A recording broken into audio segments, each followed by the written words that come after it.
Good. Well, good morning, and my name is Peter Wayne, and I serve as the director for the Osher Center for Integrative Health, which is jointly based at the Harvard Medical School and Brigham and Women's Hospital.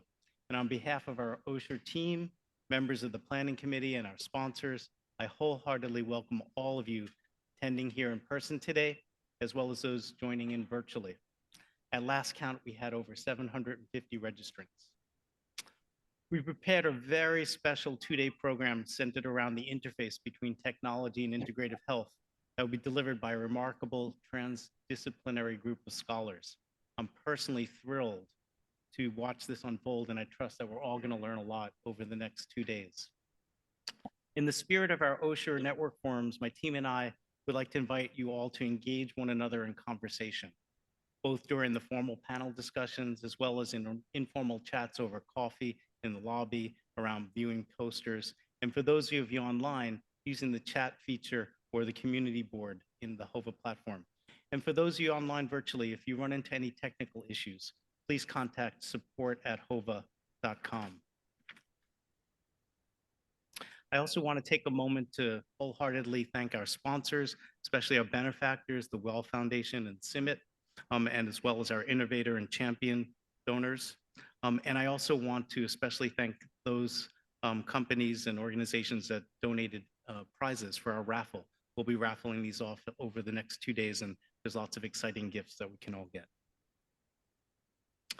So the theme for our conference today is an extension of a long history of a dance between medicine and technology.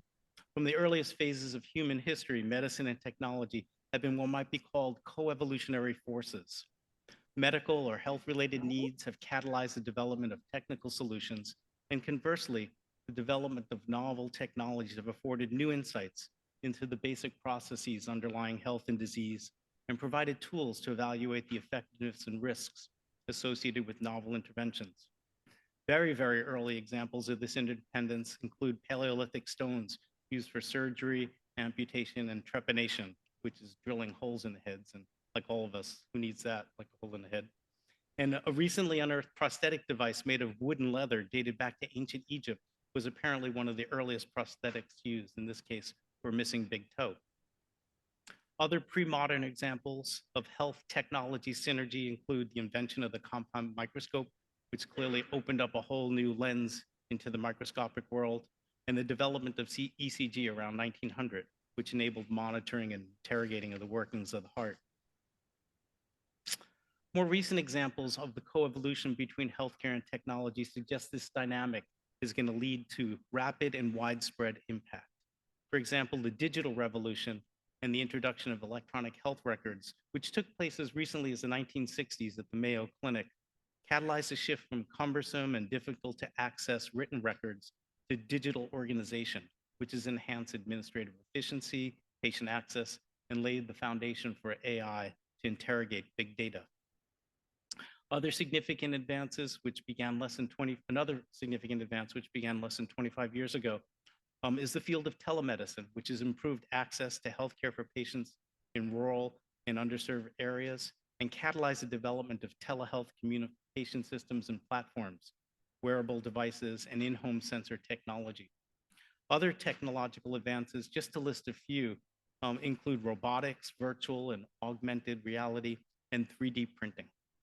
Over the next 2 days, we're going to hear much more about these advances, their promise to medicine, as well as their associated complex ethical issues related to how these technologies impact privacy, health disparities, and potential dehumanization of healthcare. So the core theme to this conference, advancing innovation in integrative health by building bridges between high-tech medicine and soft-touch healing, fits naturally within Osher Center's broader mission and vision. At our Osher Center, we define integrative health as an approach to healing that appreciates the complex multi-system dynamics, including body, mind, and spirit, that underlie health and disease, and that must be brought into balance in both prevention and rehabilitation. It integrates modern medical practices with traditional wisdom and values the technological successes of disease curing, along with patient-centered explorations of healing. While earlier definitions of and models of integrative medicine emphasize coordinating what we would variously call alternative or complementary therapies with conventional care, for example, putting acupuncture with physical therapy for treating chronic pain, or Tai Chi with behavioral interventions for dealing with cardiovascular issues. Um, our current focus on integrative medicine has shifted substantially. Specifically, we now emphasize integrative health as a complement and maybe even an antidote to the great emphasis on reductionist thinking in conventional care. As we all know and appreciate, Western conventional medicine excels at taking the components of human biology apart and focusing on the detail of each system, tissue, and cell, which has led to remarkable progress, especially in our understanding of pathogenesis and the diagnosis and treatment of disease. However, in the process, this reductionist approach to health may have lost an appreciation of the whole person. To use an ecological metaphor, perhaps medicine is not seeing the forest for the trees. Integrative approaches focus much more on putting the pieces back together to more fully appreciate the whole person. We believe that this holistic perspective enables our patients' transition from a state of disease back to health and promotes the understanding that health is fundamentally much more than the absence of disease. It's about unlocking human potential and optimizing well-being across the whole lifespan. So coming back to the original question of why we're specifically focused on integrating integrative health and its interface with technology, I can see at least 5 reasons. One, technology can assist in the robust and rigorous evaluation of novel therapies. Any new therapy requires good evidence for it to be adopted and integrated. But if it's a suspicious or unorthodox intervention that isn't really part of the mainstream thinking, then we need really rigorous research. So technology and objective outcomes can help support that. And along those lines, even if you have good clinical outcomes and there's no plausible mechanisms, these new interventions are unlikely to be adopted. So technology can help us interrogate the therapeutic mechanisms underlying some of these unorthodox and complex interventions. And of course, as we'll hear a lot about today, and we know technology and platforms can enhance access and reduce disparities to underserved populations. Conversely, I think that the study of complementary and integrative health therapies could drive technological innovations. A lot of the questions we ask that we're starting to ask at the edge of our field is, what is health? What is a biofield for example, in traditional Chinese medicine or energy healing? How do you measure the complex interactions between different organ systems, the complexity? What is it that's transmitted between two people doing distant healing? All these unusual questions require new technology, and I believe that this interface can not only help integrative medicine, but spur the growth of technological innovation. And finally, the integration of technology and integrative health is really widespread across Harvard Medical School and Boston and actually nationally and internationally, but few attempts have been made to coordinate investigators specifically looking at this interface. So speaking to this unmet need of coordinating investigators in this field, another key goal of the Osher Center is to serve as a steward of sorts to this community in order to support collaboration and synergy. To support this part of our mission, in 2011, we restructured our program to become what we call a center without walls. For example, one activity we oversee as steward is map keeping, and each of the tiny dots, which you can barely see on these 2 maps, represent an individual who's published at least 1 paper in the field of integrative health. The lines that connect them reflect collaborations. And as you can see, between 2000 and 2024, our community has grown dramatically. Our maps serve to help our community become more aware of itself. Other ways we steward the integrative health community are through providing pilot grants that require new interdepartmental or interinstitutional collaborations. And to date, we've dispersed close to $1.5 million to support those new synergies. And we also do stewardship through our monthly Grand Round seminars, our T32 fellowship, training fellowship, and of most relevance today through our biannual Integrative Medicine Network forums. So today's forum is our 6th to date. Prior themes have focused on network theory, clinical programs in integrative health, genetics, epigenetics, and lifestyle. and the lived experience of depression. And as we approach our 25th anniversary at Osher, we thought it fitting to have a forward-looking theme. Hence the focus of this current network forum on the interface of leading-edge technology and integrative health. Finally, just to set the tone, and I don't know if you can read, yeah, I think you can read that. Just to set the tone of this event, I thought I'd end with a little levity, leaning on a phrase commonly used in the mind-body community. Laughing is like jogging on the inside. So I hope we have some good opportunity to laugh and move some energy within our body. And this also reminds me to encourage you to stay to the very end of our two-day program. Our last session entitled Music, Movement, Meditation, and Machines, which is going to be led by Todd Mackover and his team from MIT's Media Lab, is one you're not going to want to miss. So now it's my great pleasure to introduce Dr. Paul Anderson, who's going to offer some welcoming remarks on behalf of MGB and Harvard Medical School. Dr. Anderson's CV is remarkable and long, so I'll be brief here, but he's the Chief Academic Officer at Mass General Brigham, and he's also the K. Frank Austin Professor of Medicine at the Harvard Medical School. And of special relevance to this conference, Dr. Anderson co-chairs our Osher Center's Oversight Committee, and he's been an incredible supporter of Osher programs and also a generous mentor to me in my leadership role. Also of relevance to this conference, Dr. Anderson is on the front line of many tech-related activities at MGB and oversees several key system-wide programs, including Mass General Brigham Artificial Intelligence, Research IS Computing, Personalized Medicine, and Gene and Cell Therapy Institute. So please join me in welcoming Dr. Anderson.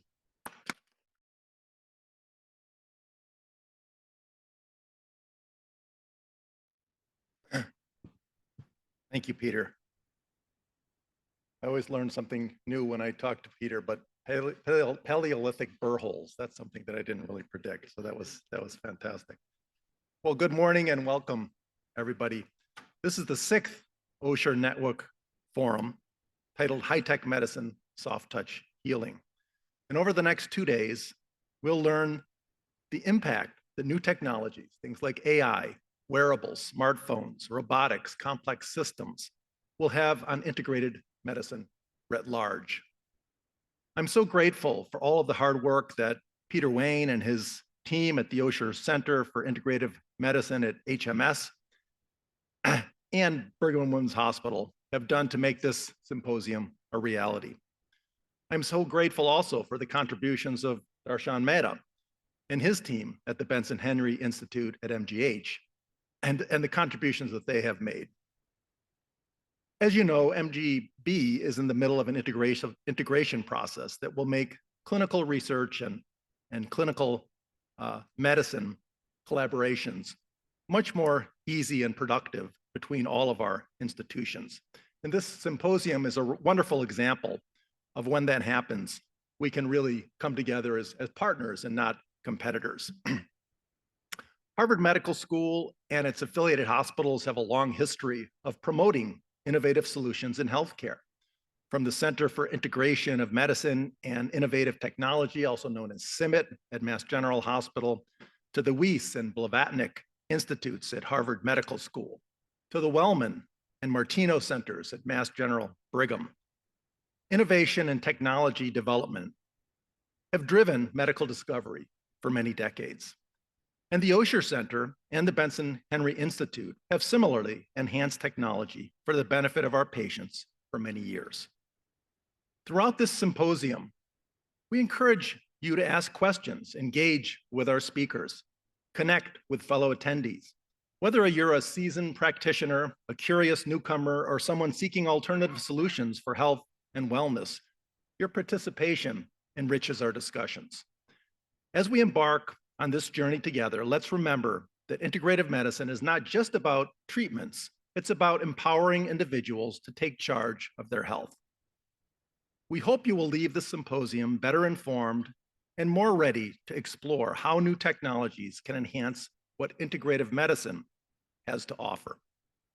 So with that, I'll thank you again, and let's get started.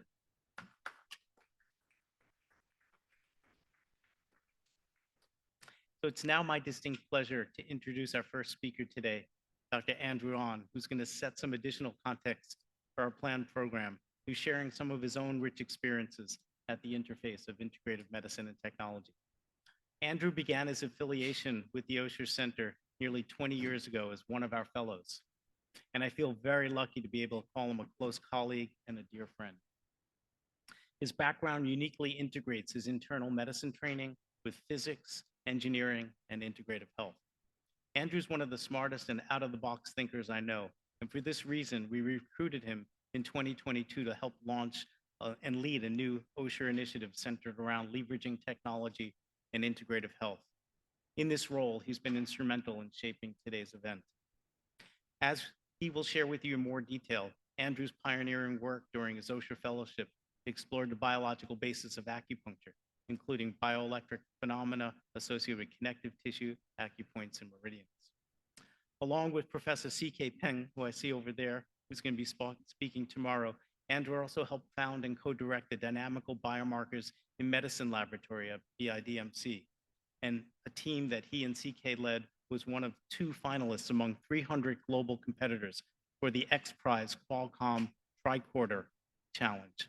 Think tricorder, Star Trek, really leading edge technology.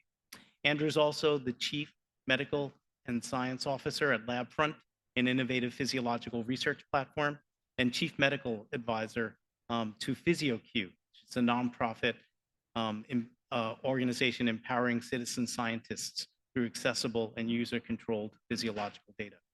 Finally, Andrew's also an assistant professor of medicine here at the Harvard Medical School and holds faculty appointments at the West Roxbury VA Medical Center, the Martino Center for Biomedical Neuroimaging, as well as at Osher. The title of Andrew's talk today is 2 Paths, 1 Journey, Bridging Technology and Integrative Health. So without further ado, please join me in welcoming Andrew.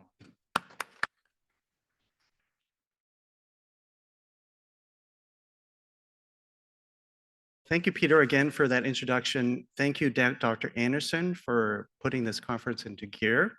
And thank you all for joining us for what I think is going to be a stimulating and eye-opening conference. My name is Andrew Ahn, and I'm the lead of the High-Tech Soft Touch Initiative at Osher Research Center. A theme that you may have noticed mirrors our conference title. So you may ask, why the theme of soft touch? Why should it relate to technology, and how does technology relate to integrative health? Now, from my perspective, it's pretty self-evident, but only because I went through a series of experiences in my career that made it quite crystally clear for me. So I thought the best way for you to understand why this link between high tech and soft touch should exist is to chronicle my personal journey and to share the lessons that I've learned along the way. And these experiences have convinced me that integration of high-tech innovation with soft touch healing is not only relevant, but increasingly crucial in today's world. And the first lesson relevant to this high-tech soft touch theme comes from my experience in medical school. And I distinctly remember walking on the medical floors of Bellevue View Hospital at NYU with a large group of medical students, residents, and attending. And we were seeing a patient with severe congestive heart failure. His legs were swollen with fluid. And my attending singled me out and asked, what should be done for this patient? And at that moment, my mind raced through everything I learned, the complex interplay of the kidney function, cardiac output, renin-angiotensin system, and the patient's diet activity level. And I felt like I didn't have enough information about the patient to give the answer. So I kind of stood there silent, paralyzed with overanalysis. And my attending disappointingly looked at me and says, it's quite obvious, he needs Lasix. And so I thought, oh, that's interesting. So how does removing the extra fluid with diuretics somehow change the dynamic between the heart and the kidneys? And went home to look up for deeper answers, but found very little. No discussion of the underlying symptoms, no consideration of the broader symptom patterns, just treat the immediate symptoms. And so that moment crystallized something for me. Modern medicine, despite all its advances, often reduces complex problems to simple linear solutions. So after completing my residency in internal medicine, I joined the General Medicine Complementary Alternative Fellowship at Harvard Medical School Osher Center here to find answers that I couldn't find in medical school and residency. And I was interested in finding whole person solutions to both health and disease. And during my fellowship, I was exposed to a remarkable spectrum of integrative therapies, from functional medicine to craniosacral therapies. And what's fascinating is that these alternative practices lay the groundwork for what is now considered cutting-edge areas of research. Native healing practices, natural products exposed us to psychedelics like ayahuasca and peyote. Functional medicine pioneered our understanding of the microbiome and the gut-brain axis. Nutritional supplements opened inquiry into the role of biochemistry and metabolomics in health. And mind-body practice revealed the importance of interoception in the central autonomic nervous system. And acupuncturists led us to explore the fascia's role in health and the pain processing network. And acupuncture also opened the areas into photobiomodulation, bioelectricity, and electrotherapeutics. And so the contribution of integrative health to modern medicine and medical technology is profoundly underappreciated, and yet we've barely touched and scratched the surface. So for this conference, we are joined by visionary pioneers who've paved the way for technology and groundbreaking projects rooted in integrative health. And from these speakers, you will hear about ravens, about smartphone assessment of gait, and remote monitoring of Tai Chi training. And in my experience, I think I've seen that integrative medicine also plays a critical role in challenging our tendencies towards reductionistic thinking. It views health through a holistic lens, addressing the whole person, and considers the whole complex interplay of the biological, behavioral, and social and environmental factors that influence health and disease. And it also empowers the individual, families, and communities to help restore health and build resilience throughout a person's lifespan. And so to speak about this holistic framework, we have experts who are paving the way in the actual implementation of the whole person approach in real-world clinical settings. And from them, you will learn about group medical visits, a novel EEG method called hyperscanning to evaluate dynamics between individuals, and the use of technologies to assess negative self-conscious emotions such as shame and guilt. So in short, I learned that the contribution of integrative health to modern technology is profound and underappreciated, and that integrative health's challenges our tendency towards reductionistic thinking. Now, my research during fellowship and early faculty years focused on acupuncture and traditional Chinese medicine. And there I encountered a radically different healing paradigm that came, and that same CHF patient that I saw in medical school would receive diagnosis such as spleen qi deficiency with dampness, heart or kidney yang deficiency. And coming from Western medicine, these concepts seemed completely alien to me. But a quote from an anonymous source gave me important insights as to why these two systems were so different. And this is the quote: "Scientists educated in Western scientific disciplines will tend to use the binoculars to zoom in on the horizon so that they can see and study the details. Someone trained as a classical Chinese scientist will turn the binoculars the other way around to see as much as the horizon as possible and to see as much as the interactions between the subjects and the horizon. This is why the last person misses the details, but the former will not see the connections." But as informative as this quote was, I was still motivated to identify bridges that could connect these two contrasting paradigms. And I saw technology and science as the answer. So I decided to focus on two areas of research. The first being shown here, which is this basically the characterization of acupuncture points and meridians by studying their electrical properties. This led to my K-23 Career Development Award, funded by the NIH, taking graduate courses at MIT in biological engineering, and studying electrical properties of human tissue and evaluating new concepts such as collagen, piezoelectricity, and vascular streaming potential, some of which will be discussed later in this conference. The second scientific endeavor led me down the pathway of studying nonlinear dynamics, such as chaos theory and complexity theory, and I found in these scientific disciplines the appreciation for the whole system, the connections and dynamic interactions within that help define sort of the TCM's unique approach. So I joined the Center for Dynamical Biomarkers as the associate director, and this was led by C.K. Peng, who's sitting right there. And here we recognized that the human body is a complex dynamical biological system that requires novel analytical approaches to fully understand health and disease.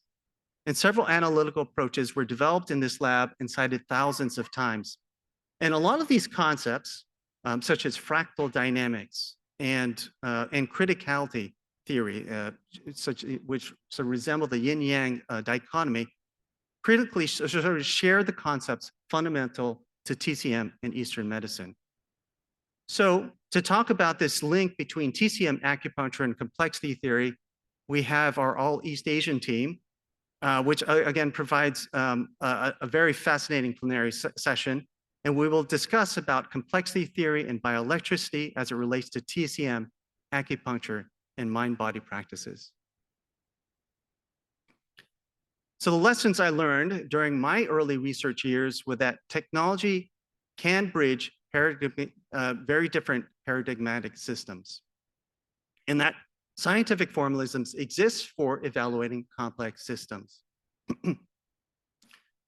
Now, while at the Center for Dynamical Biomarkers, we focus largely on in-hospital data, but we recognize the importance of digital data arising from wearable devices. So we enrolled in the XPRIZE Qualcomm Tridecarder competition. Now, XPRIZE is a nonprofit foundation that puts out these moonshot challenges. The most noteworthy being the Ansari Space Challenge, which helped shift the paradigm about space travel from being purely government-driven to including private enterprise. And the XPRIZE Foundation announced in 2011 the Tricorder Challenge, which was inspired by Star Trek. And the challenge was to create a tricorder device that weighed less than 5 pounds and to be able to diagnose up to 13 different conditions listed here, and to do it as well as a panel of doctors. Also, the challenge was to continuously monitor vital signs, all 5 vital signs listed here, for 72 hours straight. And more than 350 teams participated in this competition. And this was led again by CK and then in partnership with HEC, and this was the actual product that we put together. And this is us winning the runner-win prize for this competition. And we learned a lot from this experience. And you could imagine the difficulty in trying to figure out how to diagnose a disease like COPD using purely portable technologies. And we considered a multitude of options like electrical impedance tomography or measuring, like using electronic nose to measure volatile compounds that are exhaled. But ultimately, we recognized that COPD is diagnosed using spirometry, which typically occupies a whole room. So we found a study from University of Washington that used acoustics to identify the resonant frequency that correlated most with the air velocity that exited through the trachea, and implement this in the smartphone microphone. But this is where the human factor is extremely crucial. So in the spirometry lab, there's usually a technician really coaching the patient to blow extremely hard. The problem is that we can't have that with a portable technology. And so in order to solve that, what we did was we implemented a pinwheel on the smartphone display, and as hard as the patient blew, this pinwheel sort of blew faster. And so what the lesson we learned from this was never neglect the human factor. Design and user-friendliness is absolutely essential for success. And the other lesson we learned was that clinical expertise was absolutely vital. Now, these are the 7 finalist teams. And the reason they advanced is because they had strong integration between engineering and clinicians. Whereas those teams, which we thought had some very fancy sort of tools and state-of-the-art tech, actually did not. So to speak on the challenges and the opportunities in digital health, we have another amazing plenary session from experts who understand the ins and outs of applying tech to clinical scenarios. In this session, you will learn about using speech and voice to identify subclinical clues, use of devices to predict heart failure exacerbation, and how technology can be applied to breathing and sleep. So in summary, these are the lessons I learned during the XPRIZE competition. If possible, use all the information made available to you. Engineering and technology without clinical guidance is unlikely to succeed.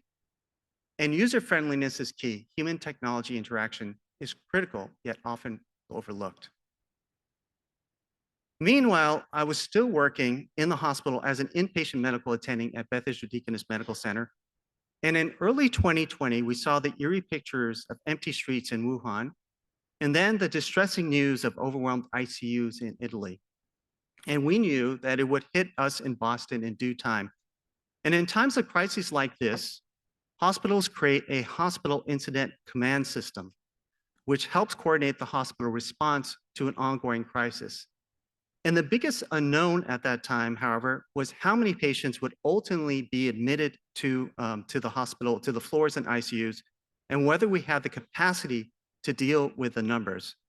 So with my modeling and clinical experience, I assisted the HICS in projecting the anticipated patient load using various models.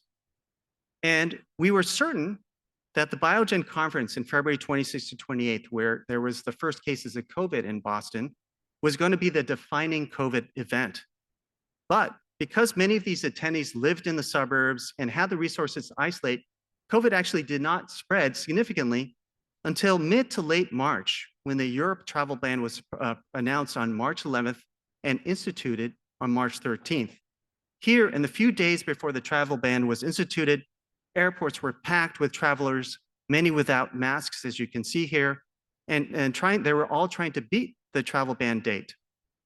And this resulted in travel-related COVID cases, which is shown here in the purple, and then secondary local transmissions in the yellow. And that certainly happened also at Beth Israel Deaconess Medical Center. And then several weeks thereafter, while analyzing the data in real time, I noticed an interesting pattern. And I sent this email to the command center on April 7th. Not sure whether this is helpful or not, but this is the breakdown of our COVID positive admits based on home address. There seems to be a disproportionate number of COVID patients coming from Dorchester. Any ideas why this might be?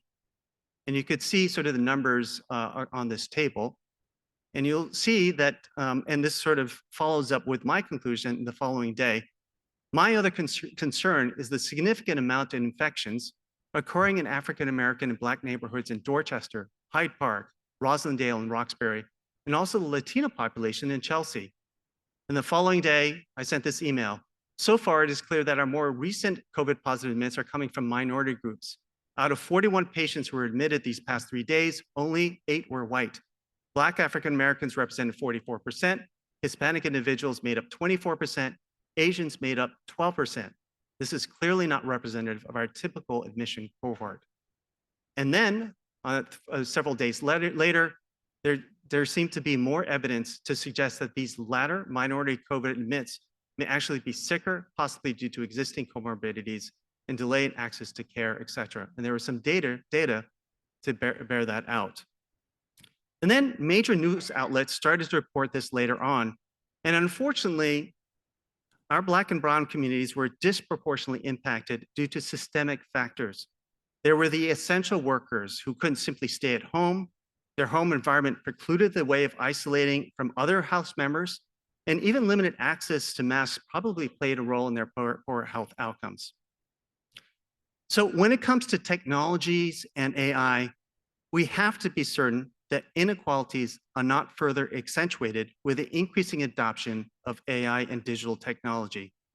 Even our AI models have inherent biases that need to be considered. And so for this topic, we have another outstanding line of speakers who are pioneers in this field. For them, you will learn about NIH and industry's approach to health disparities and the implications of bias in machine learning and large language models. And Dr. Lehman would also talk about the ethical considerations of digital health. And so later, a few weeks after that, I had communications with a primary care physician about a shared patient. That physician was also a geriatrician working in a nursing home, and this is the email I sent her. Oh, by the way, what is the status of so-and-so skilled nursing facility? Is there a breakout of cases there? Just curious how the SNFs are managing through this crisis. And this was her response. awful. 30 is positive at this time, 20 pending from yesterday. National Guard is testing, but takes several days for them to come. Regular lab has no swabs, takes a few days for X-ray techs to come out, and mobile lab does not show for 2 days. Probably over 50% of nursing staffs and aides are out of COVID, and the same at other rehabs and nursing homes, ravaging through. And this was certainly reported later on in the year in the news outlets as well. And as many of you in healthcare know, we are really reeling from the effects of this still. The current nursing home situation in New England and across the United States is in dire states, suffering from a combination of factors: aging population, declining number of facilities beds, staffing shortages, increased turnovers, low operating losses, and et cetera. And so this is where technologies can play a dramatic role in providing alternative solutions that enable senior citizens to stay at home, which is almost always the preference. So our leading edge experts in Plenary 2 promise to deliver some amazing insights, and will discuss the applications of wearables, home monitoring systems, and robotics to our elderly population. Please look forward to that. And so the COVID pandemic also overburdened the hospital systems, because the hospital was largely responsible for triaging, testing, and early in the pandemic vaccinations as well. There was also, this led to insurmountable healthcare staff and burnout, and not to also mention the mental health challenges that the pandemic led to, such as PTSD, anxiety and depression, and social isolation. And then the COVID syndrome, such as long COVID and post-ICU. You could say that the COVID pandemic was a stress test to our healthcare system, and many can say that we failed in a multitude of ways, the repercussion of which are felt still today. So the lessons I've learned during this COVID pandemic is that inequities magnify vulnerabilities, and under-resourced communities bear the heaviest burden in times of crisis. And our healthcare system is overburdened and grappling with systemic challenges. And so I too sort of became a victim of this pandemic, and I was burnt out and disenchanted by the healthcare system's ability to address the root systemic problems. So I took a leap of faith and jumped from academia into industry by joining a startup where I felt that, possibly things could move faster and maybe have broader impact. But industry itself is not without its challenges. It could take high risks, but there's a lot of ups and downs. And to talk about that, we also have another outstanding panel of speakers that will discuss the challenges that innovators encounter. And there will be case studies of industry successes and failures. And we'll also discuss personal experiences and their ventures in this industry. And one of the misgivings I had, though, about going into industry was the concern that everything would be monetarily driven. But I found that this not always has to be the case. So I joined a mission-driven startup called Labfront, whose mission is to democratize health sciences. And we ran a Data for a Difference nationwide competition in partnership with Custom Ed. And there I served as the mentor. So the competition had student teams aged 13 to 18. They used the Labfront for School app platform along with Garmin wearables. The students collected and analyzed data around a health problem of their choice in their community. This was done over 2 weeks, and each team partnered with an experienced researcher who served as a mentor throughout the competition. And there were numerous topics that were explored.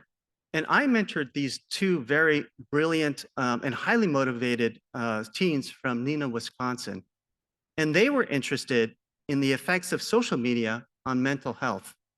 And they surveyed about 98 students in their school and found that more than 90% believe that teens have an addiction to social media. 95% report that their #1 most used app is a social media platform. And more than 86% reports that social media affects their mental health. And they had this amazing idea of seeing what happens physiologically with and without social media. And what they did was they sort of did the social media, and they did something called a detox, where so they withdrew from social media. And they studied the changes in the physiological markers and found that sleep improved in 2 of the 3 girls, with not only increase in total sleep time, but also deep sleep time. And what was really interesting was their response to posting on Instagram. If you see on this graph on the left, 2 girls had a rise in the heart rate in anticipation of the posts. And also anxiously awaiting a response to the post led to a persistent rise of the heart rate, 30 minutes, even as long as 30 minutes after the posts were placed. And obviously there is some variation between the girls. And they had a nice graph to do a comparison saying that this rise in heart rate was similar to a very brisk walk. So Destiny and Isabel were very interested in carrying this experiment forward. And so we put up a GoFundMe page to further fund a larger study. And I tweeted about this project. And I was contacted by a journalist who saw this tweet, and her name was Georgia Wells, who ultimately authored this highly publicized Wall Street Journal, which is shown here. And as you can see, Destiny and Isabel were featured prominently throughout the article. This led to the local news on the upper left, Good Morning America, CBS Evening News, and also the show called The Doctors. And the great news is that Destiny, which is shown on the lower left there, had a sort of lifelong dream of going to Harvard. Her parents never went to college. And with the help of these experiences and a strong letter of recommendation from myself and others, she's now an undergrad at Harvard University.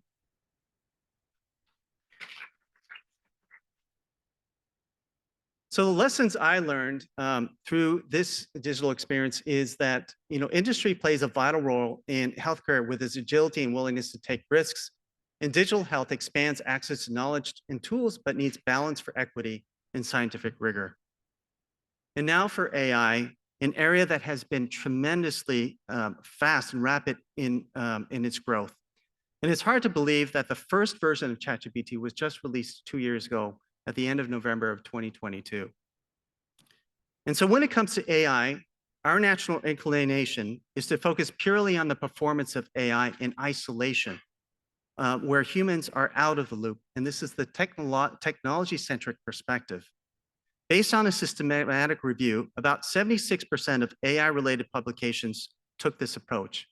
But as AI evolves, we need to increasingly evaluate how AI can integrate into human society in a way that is collaborative and synergistic. Otherwise, distrust and resentment of AI will continue to grow.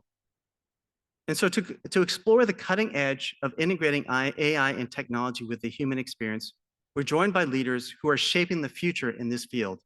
And when it comes to education, Olin College of Engineering is redefining education in the age of AI and technology through a holistic approach. Gilda Barabino, the president of Olin College, will share her insights in her talk. And one of the most fascinating intersections of AI and humanity is playing out in creativity and arts, which defines so much of what it means to be human. And during the breaks, at the end of the day today, you'll have the opportunity to experience Data's art as an engaging display by Mary Pang. And finally, the pioneering Todd McIver and his Opera of the Future group from MIT Media Lab will have a live performance showcasing how music can be seamlessly integrated with movement, meditation, and machines. I think these examples will inspire new possibilities for human and AI collaborations. And so this brings us to why we're here today and why this conference is titled High-Tech Medicine, Soft Touch Healing. And I hope these lessons will show you that we kind of stand at a unique moment in medical history. On one side, we have unprecedented technological capabilities, AI, machine learning, advanced diagnostics, and wearables. And on the other hand, we have the subtle healing practices and traditions that understands the body as an interconnected whole, recognizes the importance of connections with others and with nature, and emphasizes the human spirit in the whole endeavor we call life. And the converging forces stemming from inequality, an overburdened healthcare system, political and medical dissatisfaction are compelling us to act. And our challenge and our opportunity is to harmonize these two forces, embrace innovation without losing the essence of humanity, and to create a healthcare future that fosters the better future for everyone. And so our network forum is not just an educational event, but a call to action. And this is why we organize the conference as it is. Short TED Talks and adequate time for panel discussions enable dialogue between speakers and between the speakers and the audience. And we invite people from government, industry, and academia, from conventional medicine and integrative health, and we are making it free. So Osher, as Peter had said, is a center without walls. We are here to catalyze the progression of healthcare towards one that is integrated and compassionate and balanced. So I urge you, please take this opportunity to explore, share your ideas, collaborate, get to know the people around you, and just have fun. Thank you.